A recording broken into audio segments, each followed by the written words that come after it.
Hi friends, hello, నమస్తే, welcome to my channel Hanu homely thoughts. అందరూ ఎలా ఉన్నారండి? మేమైతే చాలా బాగున్నాం, మీరు కూడా బాగున్నారని కోరుకుంటున్నాం. ఈరోజు వచ్చేసరికి మా ఇంట్లో మేము తయారు చేసినటువంటి చేపల రెసిపీని మీ అందరితో నా స్టైల్ ఎలా చేస్తానో షేర్ చేసుకుంటున్నాను. ఫస్ట్ ఆఫ్ ఆల్ ఇక్కడ మీరు చూస్తున్నారు కదా, చేపలన్నీ నీట్గా వాష్ చేసుకొని ఉప్పు, పసుపు అండ్ నిమ్మకాయతో శుభ్రంగా మొత్తం వాష్ చేసుకొని నీట్గా తీసి పెట్టుకున్నానండి. ఇవన్నీ నేను ఈ ప్లేట్లో ఉన్న చేపల వరకు నేను ఫ్రై చేసుకుందామని ఓ ప్లేట్లో అరేంజ్ చేసుకున్నాను. ఫ్రైకి ఫస్ట్ మనం ఏం చేయాలంటే, ఇక్కడ మిక్సీ గిన్నెలో అల్లం, చిన్నులపాయలు వేసి కొంచెం ధనియాలు, జీలకర్ర, మెంతులు, మిరియాలు అన్నీ ఫ్రై చేసేసుకొని అవి కూడా కలిపి మిక్స్ చేసేసుకున్నాను అనమాట.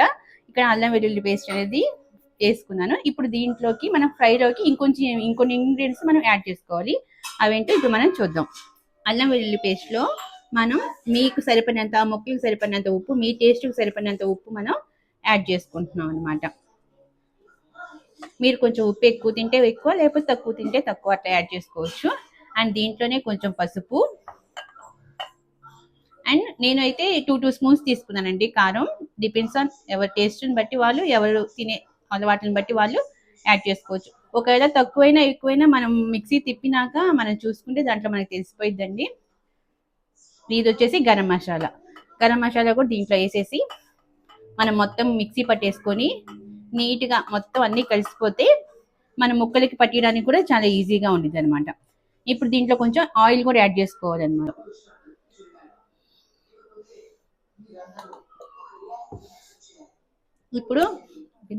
ఇప్పుడు ఈ ఇంగ్రీడియంట్స్ అన్ని మనం ఒకసారి మిక్సీ పట్టుకొని ముక్కలకి ఎలా పట్టిస్తానో మీకు నేను చూపిస్తానండి.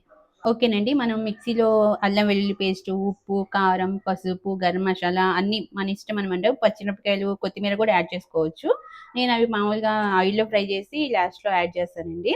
సో ఇట్లా అంతా మిక్సీ పట్టేసుకున్న మసాలాని కొంచెం కొంచెం తీసుకొని ముక్కలకి రెండు వైపులా ఇట్లాగా నీట్గా పట్టించుకోవాలి అనమాట. మనం ఆయిల్, ఉప్పు, కారం అన్నీ వేసుకున్నాం కదండి, అవి ముక్కలకి బాగా పట్టాలి.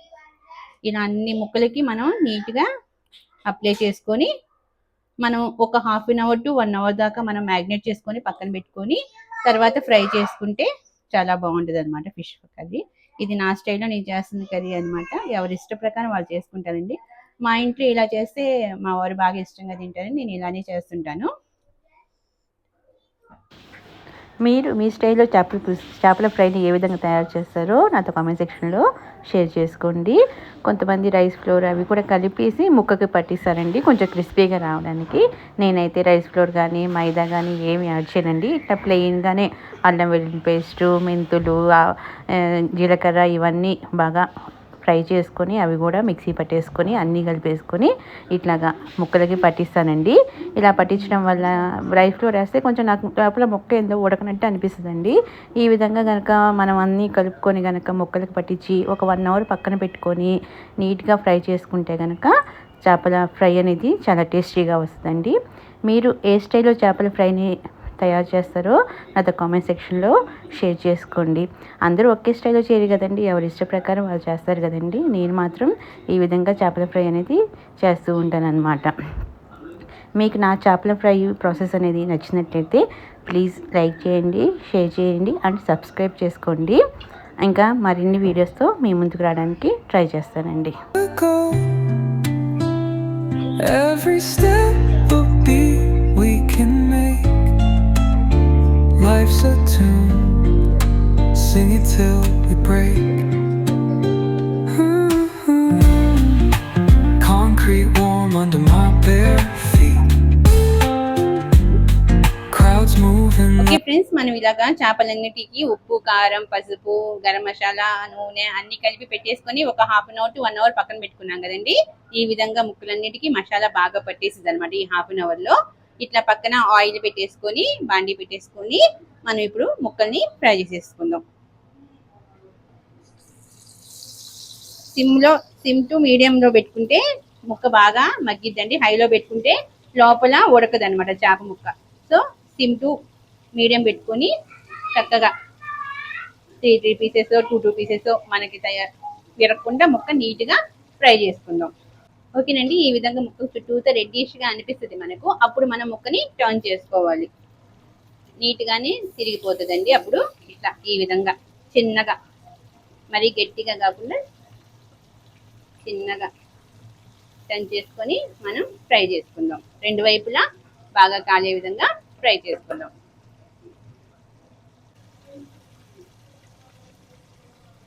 ఈ విధంగా చేప ముక్కల్ని రెండు వైపులా తిప్పుకుంటూ నీట్గా ఎర్రగా వచ్చే వరకు బాగా ఫ్రై చేసుకుందామండి. ఆల్మోస్ట్ ఆల్ ఫ్రై అయిపోయినాయి. మరి ఎక్కువగా క్రిస్పీగా కాకుండా గట్టిగా అయిపోయింది అనమాట ముక్క. అప్పుడు ఈ విధంగా లైట్ బ్రౌన్ కలర్ లో వేగినట్టు అని మనకు అనిపిస్తున్నప్పుడు మనం తీసేసుకుంటే ముక్క మెత్తగాను తినడానికి బాగా ఉంటది అనమాట. ఓకేనండి. ఫ్రై అయిపోయినాయి. ఇప్పుడు ఒక్కొక్క పీస్ తీసుకొని మనం ప్లేట్ లో సర్వ్ చేసుకుందాం.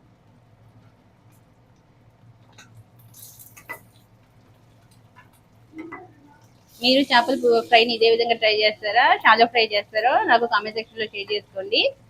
మా వాళ్ళైతే పప్పుచారు కానీ రసం కానీ పెట్టుకొని ఇట్లా చేపల ఫ్రై అనేది పెట్టుకొని తింటారండి. అందుకని నేను ఈ విధంగా ట్రై చేస్తాను. వాళ్ళు బాగా ఇష్టంగా తింటారు.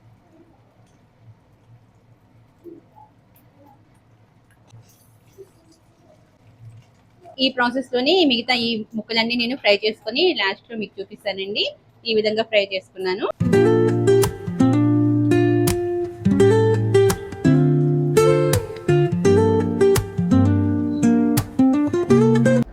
ఈ విధంగా అన్ని చేప ముక్కల్ని ఫ్రై చేసుకొని ఒక ప్లేట్లో డిష్ అవుట్ చేసుకున్నానండి. మీకు చూపించడం కోసం ఇట్లా ప్లేట్లో డిష్ అవుట్ చేసుకున్నా, లేకపోతే ఒక బౌల్లో పెట్టేసుకోవచ్చు. ఇక్కడ మనము చేపలన్నింటినీ ఫ్రై చేసుకున్నాక వెంటనే లిడ్ పెట్టేసి క్లోజ్ చేయొద్దండి. లిడ్ పెట్టడం వల్ల ఏమైందంటే ఆ వేడివేడిగా ఉన్నటువంటి చేపల ఆవిరికి అవి మెత్తగా అయిపోతాయి. సో అందుకని చేప ముక్కలని చల్లారినాక మాత్రమే లిడ్ పెట్టుకోండి. అండ్ థ్యాంక్స్ ఫర్ వాచింగ్ అండి.